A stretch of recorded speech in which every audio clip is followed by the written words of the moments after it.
Hello Udaipura police control room. Sir मेरा नाम गौरव शर्मा है। यहाँ रेहाली रोड पर सीमेंट फैक्ट्री के पास एक आदमी जख्मी हालत में पड़ा है। नाम सर महेश गोयल। हाँ महेश गोयल है सर। ठीक है, हम जल्द से जल्द पुलिस टीम और एम्बुलेंस भेज रहे हैं।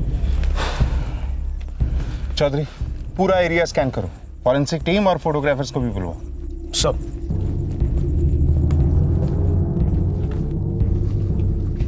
कहाँ ले गए हैं?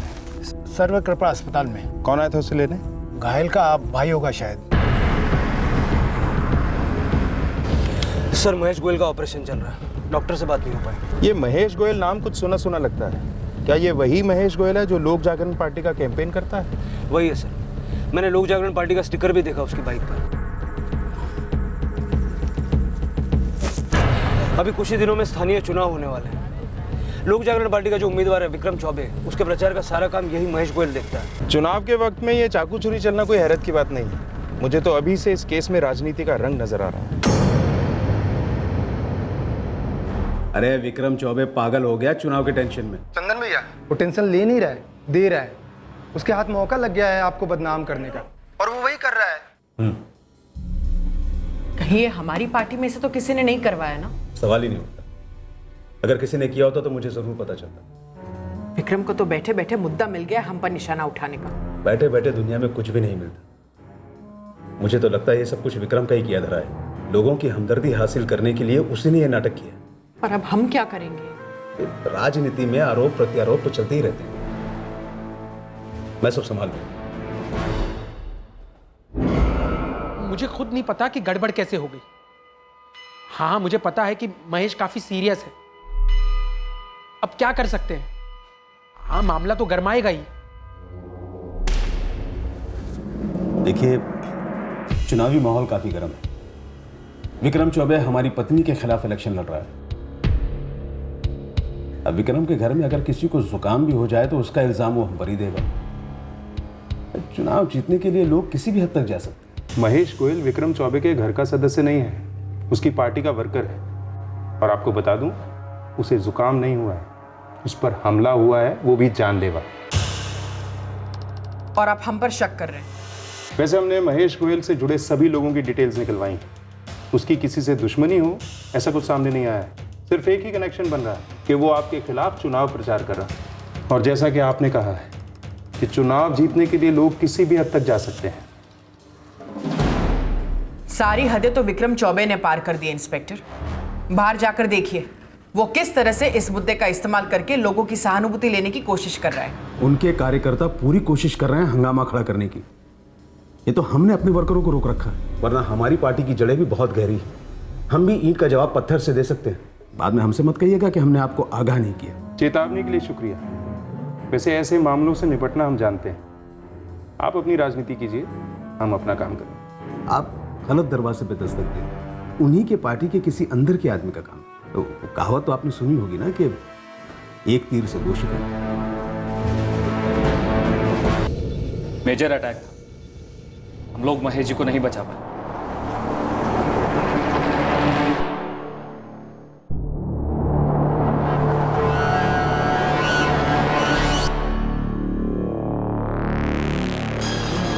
जी सर, जी सर। सर दूसरा यूनिट किसी भी वक्त वहां पहुंचता होगा। हम पूरी कोशिश कर रहे हैं क्राउड पर काबू पाने की। 1 घंटे के अंदर सिचुएशन अंडर कंट्रोल होगी sir. Jain sir. Sir crowd control से बाहर जा रहा है। अगर फोर्स यूज करने की परमिशन दे दें तो? उसकी जरूरत नहीं पड़ेगी। मेरी एसपी साहब से बात हो गई है। वो लोक जागरण पार्टी के एमएलए प्रदीप प्रजापति से बात करेंगे कि वो अपने कार्यकर्ताओं को शांत रहने की अपील करें। तुम एक काम करो, ये एफआईआर चेंज करो। ये अटेम्प्ट टू मर्डर का केस अब मर्डर केस बन चुका है। एसपी साहब मैं समझ सकता हूँ, लेकिन मैं क्या कर सकता हूँ? कार्यकर्ता बहुत गुस्से में है। महेश गोयल को बहुत मानते थे ये लोग, उनका अपना आदमी था वो। प्रदीप जी, अगर ये हिंसा बढ़ती रही तो उसका असर इन्वेस्टिगेशन पर भी होगा। अब आप ही बताइए कि हम इस वायलेंस को रोकें या इस केस को सॉल्व करें। ठीक, मैं अपने कार्यकर्ताओं को समझाने की कोशिश करता हूँ, लेकिन हाँ, आपको भी एक बात की गारंटी देनी होगी कि आप जल्द से जल्द गुनहगार को पकड़ेंगे और उसे सजा दिलवाएंगे। आखिर मुझे अपने कार्यकर्ताओं को कुछ तो आश्वासन देना होगा। आई अश्योर यू सर, लेकिन इस वक्त बहुत जरूरी है कि ये आग काबू में आ जाए, तभी तो हम अपना काम सही तरीके से कर पाएंगे। ठीक है एसपी साहब, ठीक। विक्रम को फोन लगाओ। उससे बोलो कि बहुत हो गया हल्ला मचाना, अब बस करो। कहीं ऐसा ना हो कि उसकी बाजी उल्टी पड़ जाए। अभी फोन लगा उसको।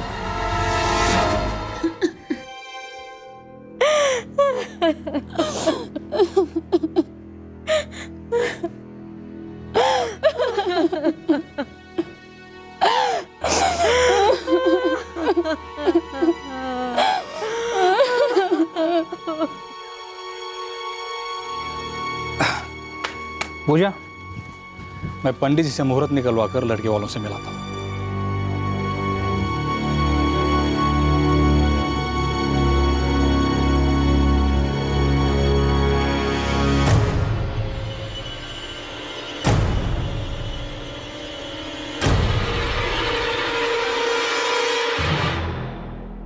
माँ, मैं कॉलेज जा रही हूँ, बाय।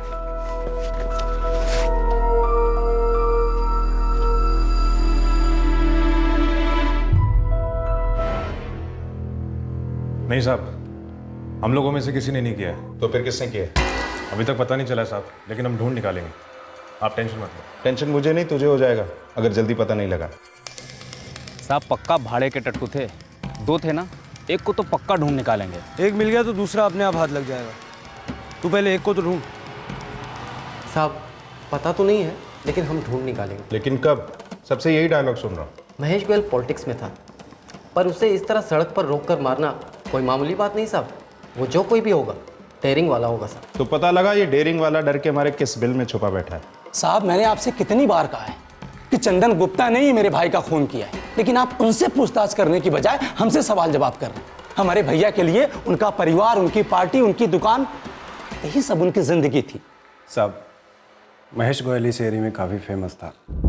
मुझे नहीं लगता इस एरिया कोई आदमी महेश के नाम की सुपारी उठाएगा। हो सकता है सुपारी लेने वाला बाहर का हो और जिसने सुपारी दी है वो यहीं का है।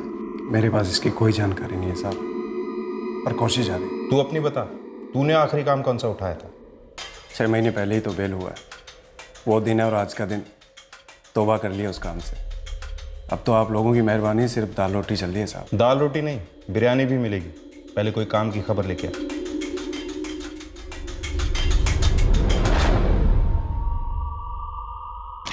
सर, चंदन गुप्ता, कस्तूरी गुप्ता और उनके सभी खास कार्यकर्ताओं के फोन रिकॉर्ड्स मैंने स्कैन किए। सबके रिकॉर्ड्स एकदम क्लीन है। राजनीति के दलदल में एकदम क्लीन रिकॉर्ड्स ज़्यादा शक पैदा करते हैं। वैसे भी ऑपोजिशन पार्टी के मेंबर को मारना हो तो बड़ी प्लानिंग करनी पड़ती है, ताकि सब कुछ एकदम क्लीन दिखाई दे, ज़रा सा भी दाग ना दिखे। सर लेकिन ये भी तो हो सकता है कि ये पॉलिटिकल मर्डर हो ही नहीं, कोई और वजह भी तो हो सकती है। आखिर महेश भी पॉलिटिक्स में था, और जितना सीधा उसकी फैमिली हमें बता रही है, हो सकता है उतना सीधा शायद वो ना हो। ऐसा करो, महेश के कॉल रिकॉर्ड्स निकलवाओ। हो सकता है कि कंकाल उसी की अलमारी में।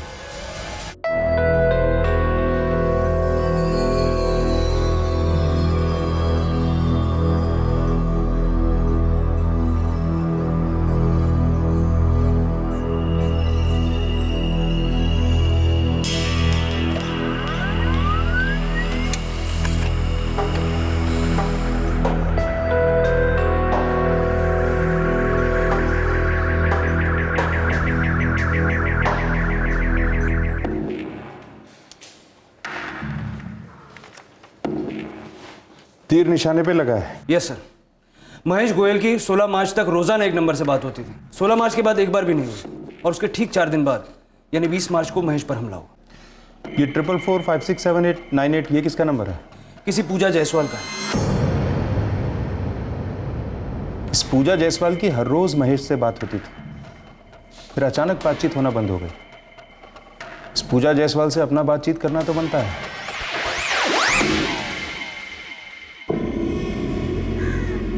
पुलिस ने क्यों बुलाया तुझे? पता नहीं। अरे महेश गोयल को तू कैसे जानती है? वो तो ये नूपुर जब से स्कूल में थी तब से उसके यूनिफॉर्म के लिए मैं उनकी दुकान पर जाती थी, बस इतना ही। मैं नहीं जानती ये पुलिस मुझसे क्या जानना चाहती है। देखिए, जब से मेरी बेटी स्कूल में थी तब से हर साल मैंने उसकी स्कूल की यूनिफॉर्म महेश जी की दुकान से ही बनवाई है। इस स्कूल के साथ उनका कॉन्ट्रैक्ट था, सभी स्टूडेंट्स की यूनिफॉर्म वहीं से बनती है। सभी जन जानते हैं महेश जी को, और मैं भी 10 साल से पहचानती हूँ। लगता है आप काफी करीब से जानती थी उन्हें। आपके फ़ोन रिकॉर्ड्स बता रहे हैं कि आप दोनों में रोज़ाना बात होती थी। अब हर रोज़ एक नई यूनिफॉर्म तो नहीं बनवाती होंगी ना आप? ये कैसी जान पहचान थी कि कभी 4, कभी 6, कभी 8, कभी कभी तो 18 कॉल्स होते थे और हर कॉल कम से कम 3 मिनट का। मैंने कहा ना, मेरी सिर्फ जान पहचान थी और कुछ नहीं था। जब कोई इस तरह से नजरें चुरा कर कहता है ना कि कुछ नहीं था, तब जरूर कुछ ना कुछ होता है। मुझे भी दुख है उनके मरने का, लेकिन मुझे नहीं मालूम उन्हें किसने मारा और क्यों। वो बहुत भले इंसान थे। तो उस भले इंसान से आपने अचानक बात करना बंद क्यों कर दिया? और वो भी उनकी मौत के 4 दिन पहले। ना उन्होंने कॉल किया ना आपने। जान सकता हूं क्यों? जब तक आप जवाब नहीं देंगी मेरे सवाल चलते रहेंगे। मेरा उनके साथ रिश्ता था, बहुत ही करीबी रिश्ता।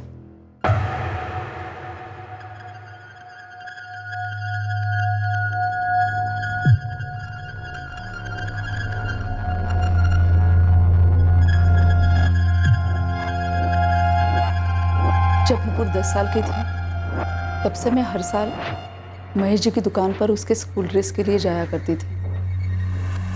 उन दिनों मैं अपनी शादी से खुश नहीं थी और मेरे पति दामोदर भी मुझसे नाराज रहते थे। तभी मुझसे महेश जी मिले और आप दोनों का अफेयर शुरू हो गया। मैं भी अपनी शादी से खुश नहीं।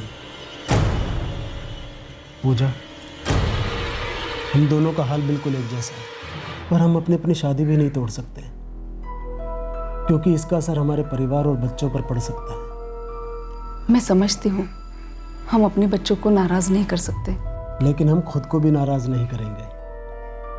अगर किसी को तकलीफ दिए बिना हम थोड़ा सा खुद के लिए जी लेते तो इसमें गलत क्या है?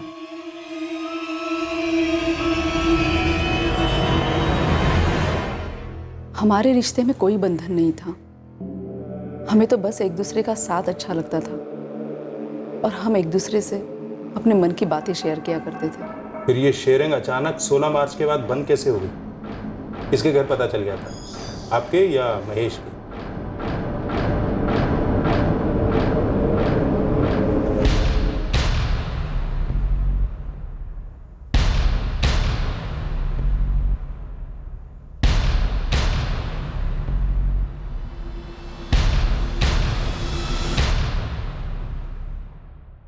ऐसा कुछ नहीं था।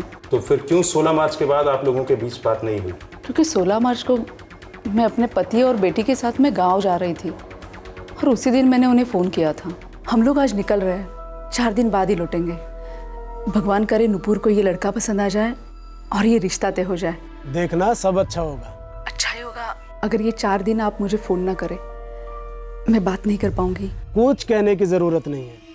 अरे मैं भी एक बेटी का बाप सब समझता हूँ। हाँ, और तुम वापस आने के बाद मुझे खुशखबरी जरूर सुनाना नुपुर की शादी की। जी।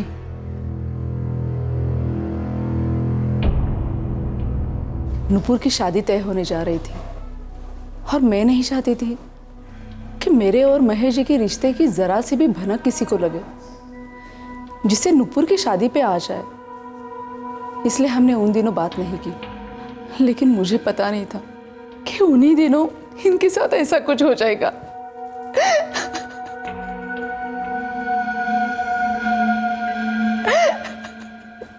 इनका 10 साल से अफेयर चल रहा था, मुझे पता तक नहीं चला। कमलेश भैया, क्या आप जानते थे? नहीं भाभी, मुझे कुछ भी नहीं पता है। और भैया के बारे में तो मैं ऐसा कुछ सोच भी नहीं सकता। पता नहीं क्या क्या छुपाया होगा हमसे और आगे क्या क्या आने वाला है। मैं जानता था वो मेरे साथ खुश नहीं थी। मुझे भी उससे कई शिकायतें थी, लेकिन मैंने ऐसा कभी सोचा नहीं था। 10 साल वो किसी और के साथ। इतना बड़ा धोखा दिया उसने मुझे। पापा, मैंने कभी नहीं सोचा था कि माँ ऐसा कर सकती है।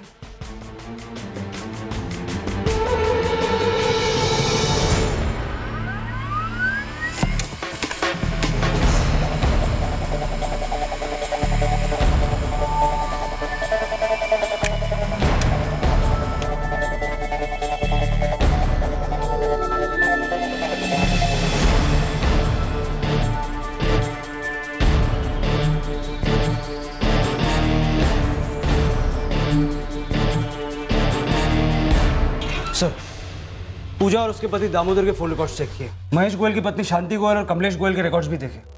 कुछ भी सस्पिशियस नहीं मिला। लगता है इन दोनों की फैमिलीज को इन दोनों के अफेयर का पता नहीं। कमाल है, 10 साल से इनका अफेयर था, रोजाना बात होती थी, फिर भी किसी को कुछ भी नहीं पता चला। महेश के पार्टी वर्कर्स तक को नहीं पता। पार्टी की पब्लिसिटी करता था और अपने कारनामों को पार्टी और परिवार सबसे छुपा के रखा। मुझे ऐसा लगता है कि इस महेश के पीछे एक और महेश छुपा था जिसे कोई नहीं जानता था। पता नहीं इस नकाब के पीछे छुपे महेश ने और क्या क्या कारनामे किए होंगे। साहब, इस एंगल को तो कुरेदा ही नहीं था। जब कुरेदना शुरू किया तो पूरा कुआं निकला। सीधा सीधा बोल। सीधी बात तो यह है साहब कि जो महेश था लेडीज के मामले में एकदम टेढ़ा था, एक नंबर का औरतबाज। फिर किसी को खबर कैसे नहीं हुई इस बारे में? बहुत चालू आदमी था साहब। उसका काम था स्टूडेंट लोगों का कपड़ा बनाने का। अब ज़्यादातर स्टूडेंट के कपड़े बनवाने और सिलवाने कौन आता है? उनकी माँ। ये साला महेश उन लेडीज लोगों पर लाइन मारता था। तो उसकी दुकान में काम करने वाले तो जानते होंगे ना इस बारे में? साहब, आपने बोला तो हमने खबर निकलवाई, वरना कोई दुकान में काम करने वाला इस मैटर पर क्यों बोलेगा भला? और ऊपर से जो लेडीज लोग थी वो सब शादीशुदा थी। अगर कंप्लेंट करती तो उनकी भी बदनामी होती, इसलिए वो भी चुप रहती थी। और साहब, ये पूजा जायसवाल अकेली नहीं थी, और भी बहुत रही होंगी, लेकिन कोई सामने क्यों आएगा भला? महेश की मौत की वजह कहीं यही तो नहीं? पूरा चांस है साहब।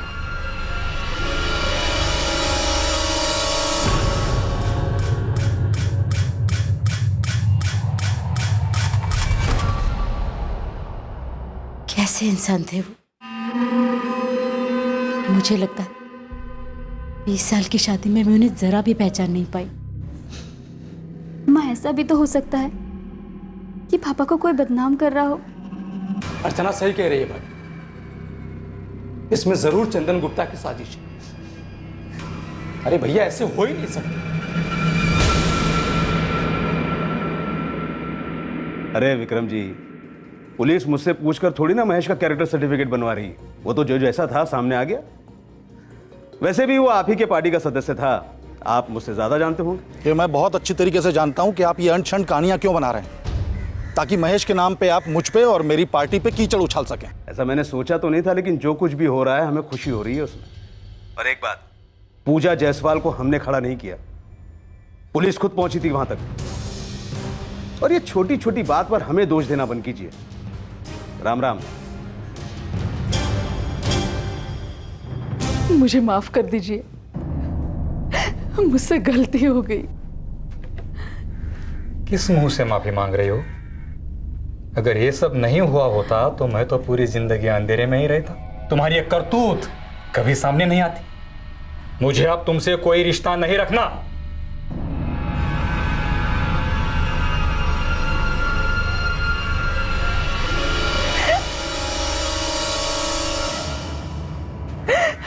माँ, मुझे आपको देख के शर्म महसूस होती है।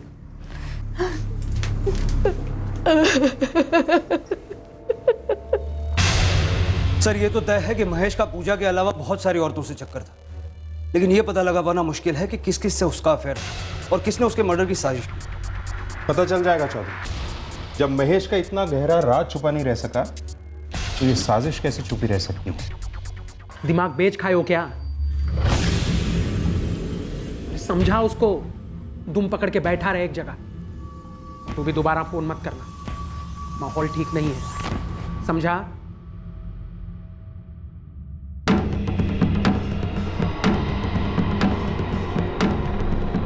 सर, राघव आया है, कहता है कोई बड़ी खबर है। बुलाओ सर। साहब, आप वो मोहन शुक्ला को जानते हैं ना? हाँ जानता हूँ, तेरी बिरादरी वाला ही है ना, हिस्ट्री शीटर। क्या वो उसको? साहब, उसका इशू चल रहा है इन दिनों। किसके साथ? सचिन जेटली के साथ। ये सचिन जेटली कौन है? साहब, हमारी बिरादरी का ही है, हिस्ट्री शीटर। कहाँ रहता है? यहाँ का नहीं है साहब, बाहर वाला है। मोहन, ये गलत है। काम तो किया ना मैंने। तू भी जानता है तूने क्या किया। एक तो सारा काम उल्टा कर दिया। मालूम है तेरी वजह से कितना बड़ा झमेला हुआ है। हमने बात की है सेठ से, कहा कुछ टाइम रुकने का। अरे लेकिन बस।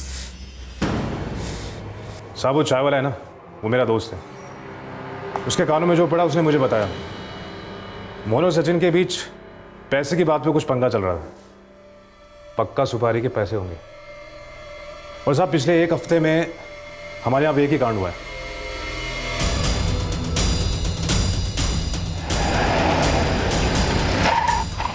सब बोल देते, सब खुद ही आ जाते। ऐसे घसीट के क्यों लेके जा रहे हो साहब? बेइज्जती होती है मोहल्ले में। बुलाया तब जाता है जब खबर चाहिए होती, जब खबरें खोदनी पड़ती तो घसीटना पड़ता है। चलो साहब मेरी बात सुनो साहब।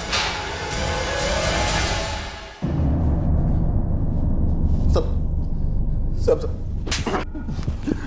बोला था सच बोलेगा तो बिरयानी खिलाऊंगा। अब तेरी बिरयानी बनेगी। सच उगल दे, बोल। नहीं साहब, बोलता हूँ। सब वो थोड़ा पंगा हो गया साहब। कैसा पंगा? हमें भेजा गया था लेकिन सिर्फ सबक सिखाने के लिए। किसे? महेश गोयल को? जी साहब।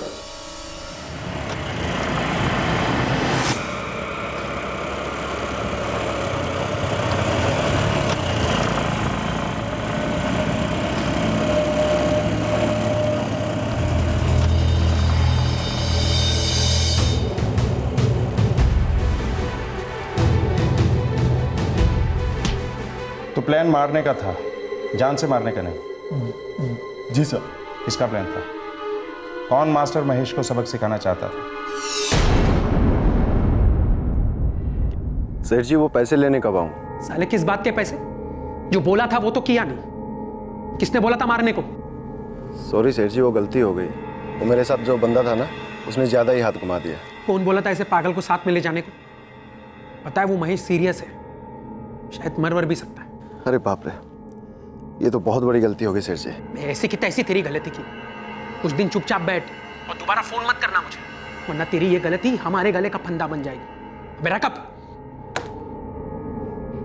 साहब, मैं तो दोनों तरफ से फंस गया ना साहब। एक तो सचिन सुपारी के पैसे के लिए मेरा दिमाग खा रहा था, और इधर नरेश सेठ भी मेरा पैसा नहीं दे रहा था। ये नरेश कौन है? क्या काम करता है?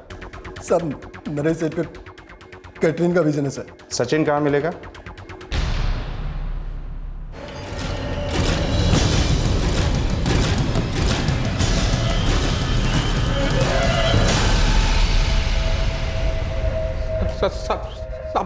मारना वारना मत साहब, मैं सच सच बताता हूँ साहब। तेरे लिए वही सही है, बोलना शुरू कर।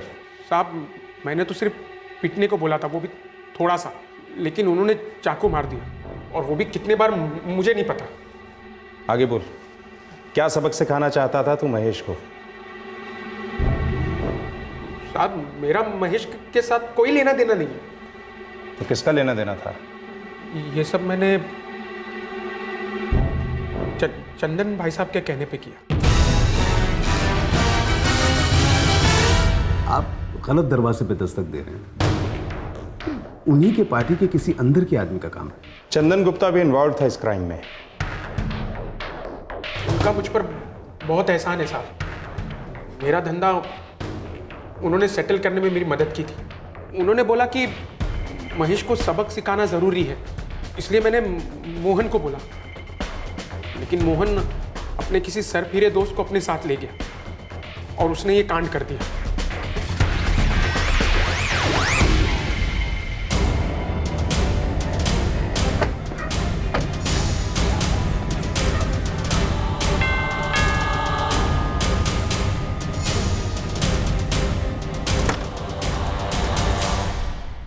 अब शायद हम सही दरवाजे पे दस्तक दे रहे हैं मिस्टर चंदन गुप्ता। बात क्या है इंस्पेक्टर? आपको इनवाइट करने आए हैं। दावत रखी है पुलिस स्टेशन पे। केटरर भी आपकी पसंद का है, नरेश शर्मा, और आपके दोनों भाड़े के टट्टू मोहन और सचिन भी आ चुके हैं। सब आपकी राह देख रहे हैं। चलिए। महेश गोयल के मर्डर के पीछे आपका हाथ है?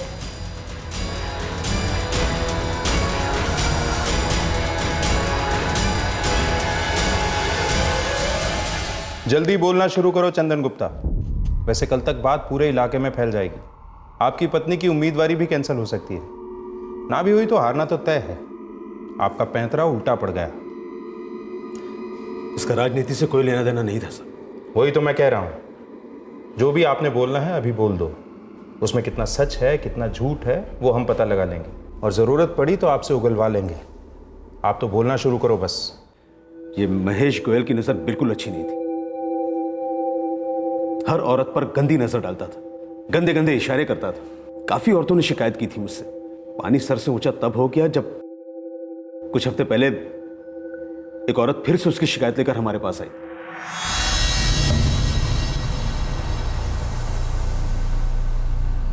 कब से चल रहा है ये सब? जी पिछले 3 सालों से। वो हमेशा मुझे गंदी नज़रों से देखता रहता है, गंदी गंदी बातें करता है, और अब तो मैसेज भेजने लगा है। हाँ जी, कैसी हो? आजकल मेरे मैसेज के जवाब ही नहीं दे रही। इरादा क्या है? तो तुम्हारी इस खामोशी को मैं हाँ समझूं? जवाब नहीं दिया इसका मतलब समझ जाना चाहिए था आपको कि मुझे जवाब नहीं देना है। बंद कर दीजिए ये सब कुछ, नहीं तो क्या नहीं था?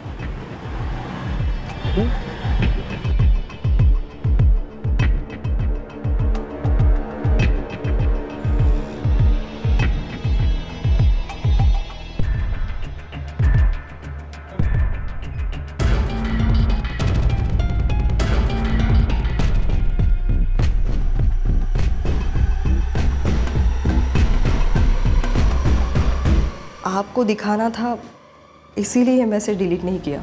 वो हर रोज़ इसी तरह के मैसेज भेजता रहता है और हर रोज़ मैं उसे डिलीट करती हूँ।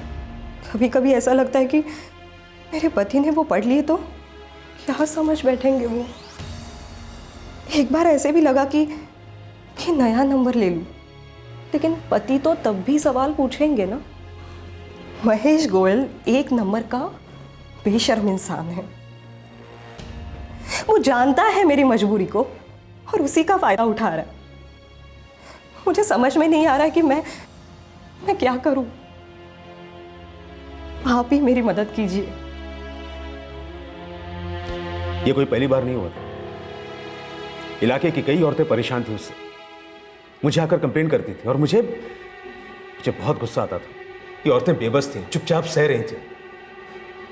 और महेश शराफत का मुखौटा पहने शान से घूमता था। जो मैसेज लिखता था, जो भेजता था, मैं तो आपके सामने बोल भी नहीं सकता। ये कोई कारण नहीं हुआ किसी की जान लेने का। आप एक पार्टी के लीडर हैं, इसका मतलब ये नहीं है कि आप किसी को भी मार डालें।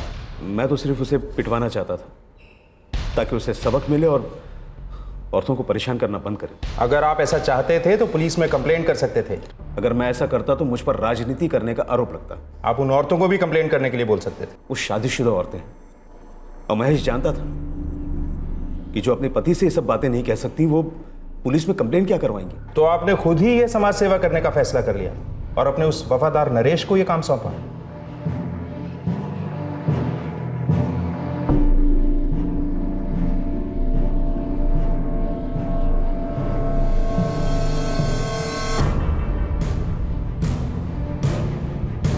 और नरेश ने मोहन शुक्ला को बुलवाया।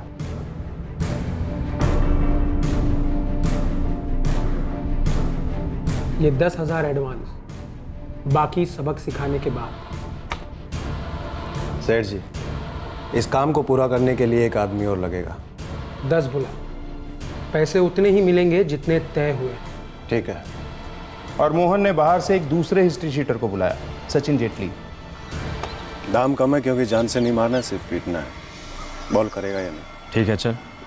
वैसे भी आजकल बहुत मंदी चल रही है यार, बता देना कब करना है। ठीक है, बोलता हूँ। और एक भाड़े के टट्टू ने हाथ ज्यादा घुमा दिया। अगर आप चाहते तो महेश के खिलाफ पुलिस केस बनता, उसे जेल भी हो सकती थी अगर आप कोशिश करते, लेकिन आप तो खुद ही फैसला करने निकले। अब आप महेश के मर्डर के जुर्म में जेल जाएंगे और साथ में जाएगा आपका वफादार नरेश। इन हिस्ट्री शीटर्स का तो अंदर बाहर चलता रहता है।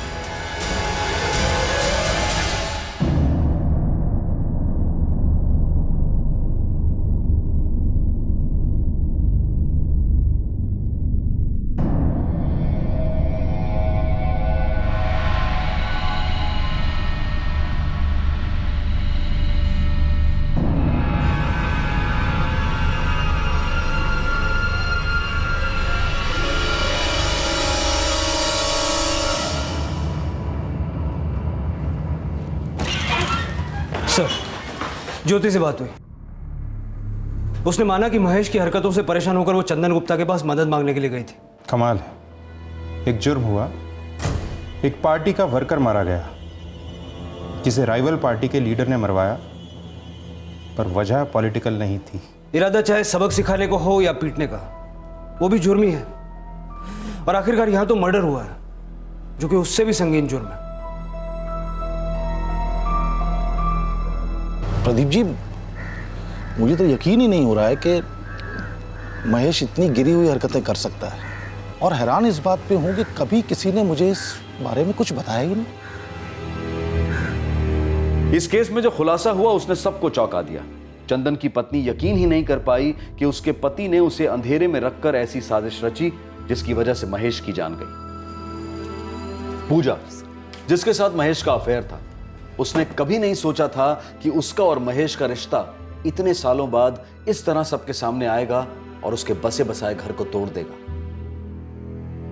महेश की मौत के बाद उसके कैरेक्टर को लेकर जो बातें बाहर आईं, उन्हें एक्सेप्ट कर पाना महेश के परिवार के लिए बहुत मुश्किल था और आज भी है।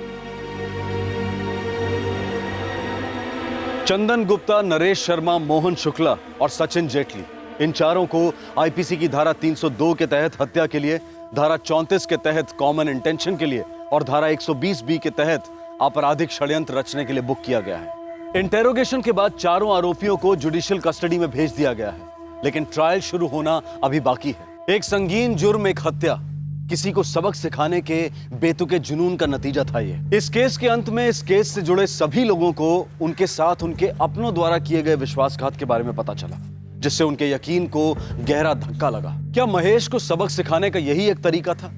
क्या महेश गोयल की पुलिस में कंप्लेंट करके या उसकी पार्टी के किसी वरिष्ठ सदस्य से बात करके इस प्रॉब्लम का हल नहीं निकाला जा सकता था? अगर किसी ने बात करने की कोशिश की होती तो यकीनन इसका हल जरूर निकल सकता था। किसी भी तरह के हैरेसमेंट, उत्पीड़न से निपटने का यही एक प्रैक्टिकल तरीका है कि उसके खिलाफ कंप्लेंट दर्ज कराई जाए और डटकर उसका मुकाबला किया जाए। कानून को अपने हाथ में लेने से बेहतर है कि कानून के दायरे में रहकर ही समस्या का समाधान ढूंढा जाए। इसमें कोई दो राय नहीं कि महिलाओं को इस तरह के हैरेसमेंट का कदम कदम पर सामना करना पड़ता है और ये कभी भी आसान नहीं होता। अक्सर जब महिलाएं इसके खिलाफ आवाज उठाती हैं तो उन्हें बहुत से मोर्चों पर जूझना पड़ता है। कभी समाज में बदनामी का डर रहता है तो कभी कभार उनके अपने घर वाले भी उन्हें समझ नहीं पाते। अफसोस की बात यह है कि पीड़ा देने वाले से ज्यादा मुसीबतों का सामना पीड़ित को करना पड़ता है। लेकिन इन सभी रुकावटों के बावजूद सच नहीं बदलता और सच्चाई यह है कि हालात कितने भी निराशाजनक क्यों ना हो जाएं, लेकिन इस समस्या का समाधान कानून के दायरे में रहकर और अपनी आवाज बुलंद करके ही मिल सकता है, ना कि चुप रहकर और जुर्म का रास्ता इख्तियार करके। जरूरत है अपने आप पर विश्वास करने की और अपने आप को तैयार करने की। आपसे फिर मुलाकात होगी क्राइम पेट्रोल सतर्क में एक और नए केस के साथ। तब तक अपना ख्याल रखें, सुरक्षित रहें और याद रखें, सही वक्त, सही कदम, सतर्क रहें। जय हिंद।